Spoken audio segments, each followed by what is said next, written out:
Howdy, survivors, both killers and builders. Welcome back to 7 Days to Die. As promised, here is a renovation on this unit. I'm going to call it Unit 1, and we'll just kind of go around in the circle here. So 2, 3, 4, maybe 5, and we'll do an entire little neighborhood cleanup and stuff. But here's what we've got so far. Just jump into God mode. So on the left, you can see we did a nice little garden. And on this side here, a little gazebo floating in the water, a little fireplace, some plants, something kind of zen. So let's go in and take a peek and see what we've got rolling. Some leveled out plants.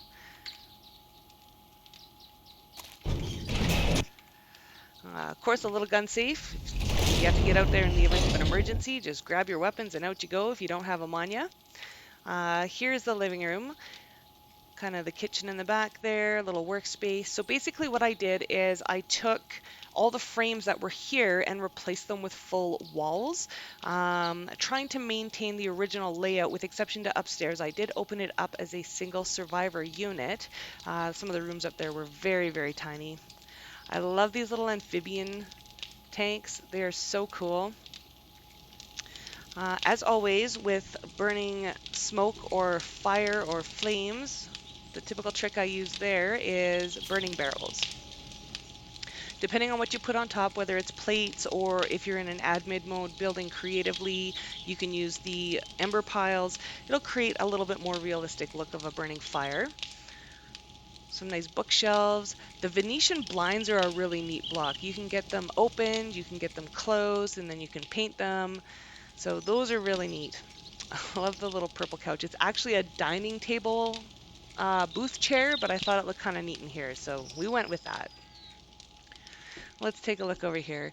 So a little workspace, little laptop. I love, love, love the curved stairs. We're going to be able to do some neat stuff with that, so be prepared for lots more of that stuff. And here is the kitchen. The little steampunk lights, those turned out kind of cool. I love that new block, kind of a neat thing going on there. And in here, of course, you got to have your bevy cooler, trash compactors, fridge, cupboard space, microwave, big food stash always. And let's take a peek in here. So nothing fancy, just a little washing machine, dryer, small window, laundry basket. Kind of a neat little room for the laundry anyways. And let's go take a look in the garage. And of course, it's a purple Jeep. I love that you can dye your vehicles and all your tools and your clothes, and it just really adds to the customization of your tune. I love that.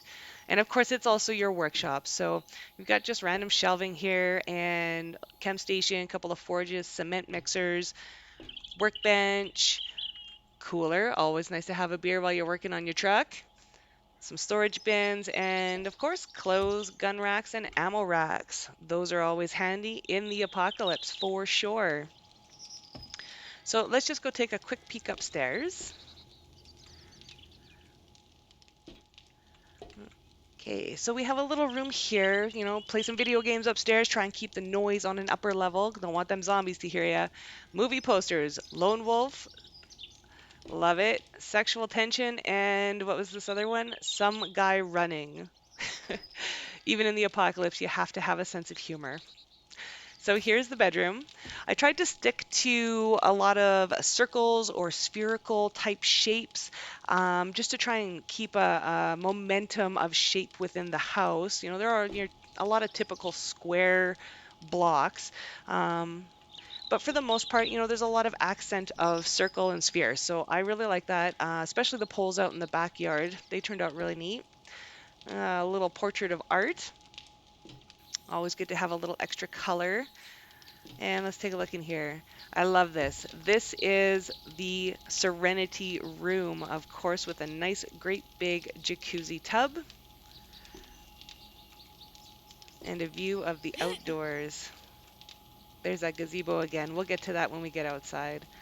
But it's always nice to come in after the blood-torn days of the apocalypse and just have a nice, hot, soothing jacuzzi tub, watch some TV, read a book,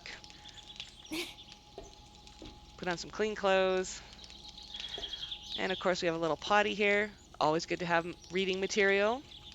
They don't have the fancy toilets aren't as pretty as they were before. They're kind of grungy now, so hopefully they'll bring that back. Little medicine cabinet.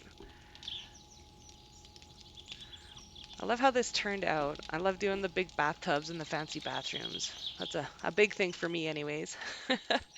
Let's take a peek outside on the second floor. Come on out here. Got a few little plants. Have a beer and a campfire with a couple of survival buddies, and it's always good to have some nests. Collect some feathers, collect some eggs. Make sure you're still eating. That's an important part of surviving, as we all well know. So let's run downstairs and head out to the backyard. So out here we've got just a little mini kitchenette, little faucet, nothing too overly fancy. This of course goes into the garage. Always good to have at least a couple of doors in and out of a place just in case of an emergency. These are those circular spherical kind of rounded poles or pillars that I was telling you about. I really enjoyed how they turned out here, especially with this paint texture. Amazing. Little barbecue or a grill, seat for two. And if you remember, there was a hole. What do you do with a hole? You turn it into a pool.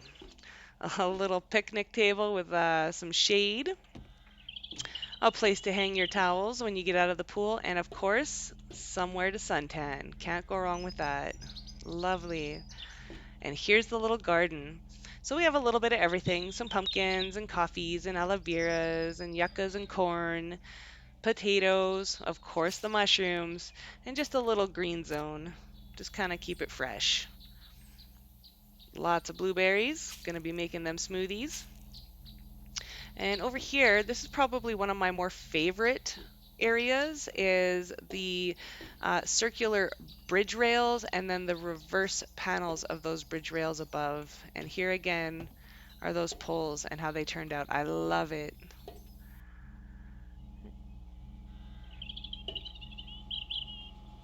Some forest flowers. Definitely need more selection on forest flowers. This is literally the only one. Everything else is a harvestable plant, which is understandable. Be nice to have a little bit more decor in terms of flowers for sure. So let's take a look. The gazebo is around the bend here. And the gazebo is in the center of water. And you, of course, can walk over these, no problem. And you just come in, get a little sunshine, have a nice fire on a chillier day, read a book, and just enjoy the serenity of the property. So there you have it. This, I just love it. It turned out really, really cool. I've got some neat ideas for the next door house. I think I'm going to try and go with another particular shape again just to see what kind of challenge we can go with there. And there's just kind of an elevated and raised view of the backyard. That turned out great.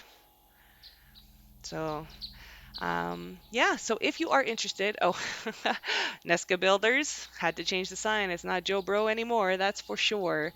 So if you're interested in kind of renovating this and showing how you would rather do it, you can do it on the PREGEN10K map, and it is located at 2364 1133 North. And if you're doing it in survival, then just right here is a trader.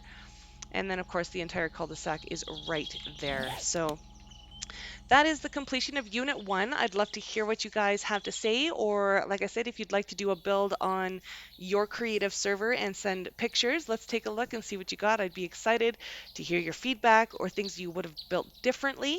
We'll start working on Unit 2, which is over here. And again, we'll just kind of see what we can do differently. We'll apply a different shape. Let's take a quick peek here.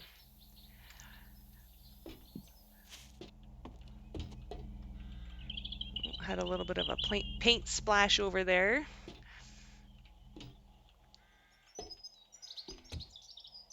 Very interesting. Okay, let's take a quick walk through and see what we've got. We'll make sure everybody's toasted. There we go. Let's take a peek.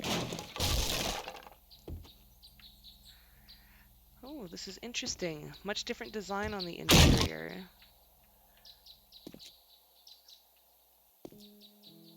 Okay.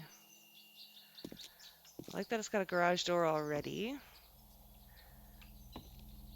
Oh, about the same size living room as next door there in Unit 1. Oh, these stairs were here. The other unit didn't have any stairs, so we ended up just kind of putting in the ones that we did. Oh, that's a different level of design. Okay, let's take a look here. A little mini potty.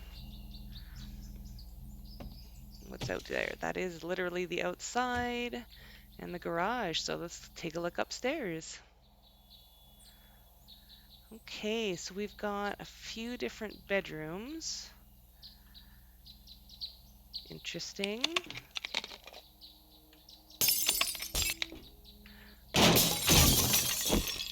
Lots of broken glass and things. Oh, okay, we might have to open up a couple little areas here, but I think we can get away with maintaining at least 2 of the bedrooms. Lots of creepy crawly things. Whoa, look at that. Trap in the house. All right. So I think we'll be able to do some neat stuff with this one. We'll just head on out here and take another really quick big view of it. Okay. Interesting. Little workman's trailer down here. We'll have to remove that as well. Okay. Ooh, we got a liver. There we go. Cool. So we'll get into Unit 2 and we'll get that one posted right away. In the meantime, thank you so much for watching. I hope you have a killer day and we shall talk to you later. Bye for now.